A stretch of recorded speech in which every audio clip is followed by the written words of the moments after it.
देखिए दोस्तों, IBACO 2025 में पूछा गया हार्ड लैंग्वेज का एक क्वेश्चन कैसे 2 सेकंड में इसको सोल्व किया जाता है और इसका शॉर्ट मेथड देखिए। बिल्कुल देखिए दोस्तों, क्या कह रहा है कि 3 कंटेनर है XYZ, ठीक है, XYZ, ठीक, और हर कंटेनर में रस है, चीनी है और जल है, ठीक है। यानी जो X कंटेनर है, जो Y कंटेनर है, जो Z कंटेनर है, इनके अंदर रस भी है, चीनी भी है और जल भी है।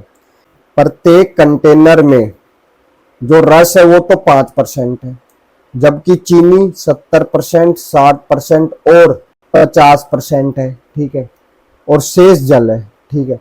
XYZ के विलियमों को एक बड़े ड्रम में मिश्रित किया जाता है, यानी इन सभी को ड्रम में डाल दिया जाता है।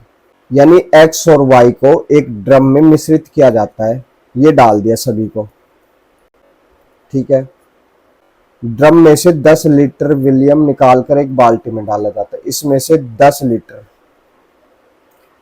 लीटर विलियम निकाला जाता है, एक बाल्टी को लिया जाता है, उसके अंदर डाला जाता है। इस बाल्टी में 10 लीटर तो है विलियम नहीं,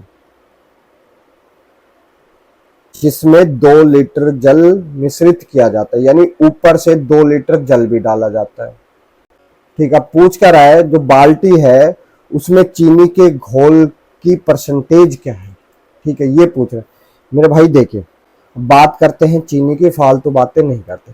जो X जो ड्रम है उसमें 70% थी, Y में 60% थी और Z में 50%। तीनों को एक ड्रम में डाल दिया, 70%, 60% और 50% आपस में तीनों मिल चुकी है।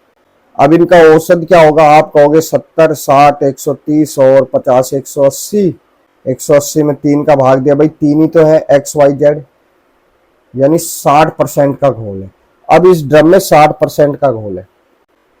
इस घोल को एक बाल्टी में डाला गया, लीटर विलियन बाहर निकाला गया, तो उसमें 10 लीटर में 60% चीनी का घोल आएगा ही आएगा, ठीक है। यानी 6 लीटर चीनी का घोल बाहर आ गया, ठीक है। टोटल बाल्टी की धारिकता कितनी है? 10 और 2 12 इंटू में 100, ये आ जाएगा हमारा परसेंटेज। इसको सोल्व करने पर आएगा 50%। बहुत ही इजी मेथड है मेरे भाई, यानी बी ऑप्शन सही हो जाएगा। लाइक शेयर सब्सक्राइब करने से आपके हाथ ना रुके दोस्त।